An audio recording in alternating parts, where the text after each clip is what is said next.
ఒకసారి మన old customer అంట ఈ షూ తేవడం జరిగింది. ఈ షూ బ్యాక్ సైడ్ మీరు చూస్తున్నారు కదా, ఒక ఫ్లైబర్ టైప్ ఉంటుంది అనమాట. దాని టైం అయిపోయి విరిగిపోవడం జరుగుతుంది. షూ మాత్రం ఫెంటాస్టిక్ ఉందండి. మీరు చూస్తున్నారు కదా, కింద సోల్ అయితే మామూలుగా లేదు, ఒక రేంజ్లో ఉంది. మొత్తం షూ ఇక్కడ డ్యామేజ్ కాలేదు, అదొకటే డ్యామేజ్. దానివల్ల షూ సార్ వేసుకుంటే లేరు, పక్కనే పెట్టారనమాట. ఇంకా సార్ ఏంటంటే మన షాప్ దగ్గర ఇచ్చారు. ఆ టైంలో నేను షాప్ దగ్గర లేను, మన పర్సన్ సాయి ఉన్నాడు. సాయి షూ తీసుకుంటే ఇంకా నేను వచ్చిన తర్వాత సార్ కాల్ చేసి చెప్పిన, సార్ ఓకే సార్ షూ అంతా ఫెంటాస్టిక్ ఉంది, చేద్దాం సార్ అని చెప్పిన.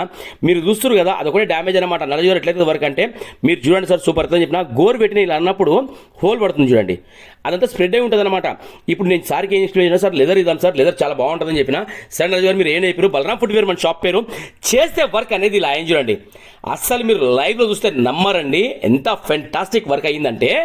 అస్సలు ఆ వర్క్ అయ్యింది అంటే చెప్పేదాకే వర్క్ నమ్మరండి, అంత బ్యూటిఫుల్ వర్క్ అయ్యింది. అది చెప్తున్నా కదా, ఒకప్పుడు ఏంటంటే మనం కూడా ఫుట్పాత్ మీద చిన్న షాప్ ఉన్నప్పుడు ఏ రోజు నేను కస్టమర్ని డిమాండ్ చేయకుండే, ఇంత పైసలు కావాలి, ఇంత అవుతుంది, ఇంత చేద్దాము అని అనకుండే.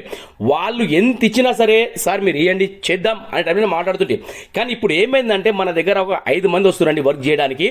వాళ్ళంతా ప్రొఫెషనల్ వర్క్ చేసే వాళ్ళే, ఏంటంటే మీద వర్క్ చేసేటోళ్ళు కాదు. అట్లా ఉంటే నేను ఒప్పుకోను. ఏదైనా సరే నేను లేనప్పుడు షాప్లో వచ్చినా పర్లేదు, కానీ నేను డెలివరీ ఇచ్చే టైంలో కంపల్సరీ నేను అక్కడ ఉండే డెలివరీ ఇస్తా. మీరు చూస్తున్నారు కదా, అది నేను చెక్ చేసిన తర్వాతనే డెలివరీ అనేది అవుతుంది. అసలు ఆ వర్క్ మీరు బిలీవ్ చేయరండి, అంత మంచి వర్క్స్ అవుతున్నాయి. మీరు ఒక్కటి ఏదైనా పంపించాలనుకుంటే ఒకసారి నాకు ఫోటో పెట్టండి, దాని అమౌంట్ ఏదో చెప్తా. టైం పడుతుంది నేను ఫోన్ చేయడానికి, మీకు వాయిస్ మెసేజ్ పెడతా, అవి అర్థమైతే నా దగ్గర పంపించండి. ఓకేనా, థ్యాంక్ యూ.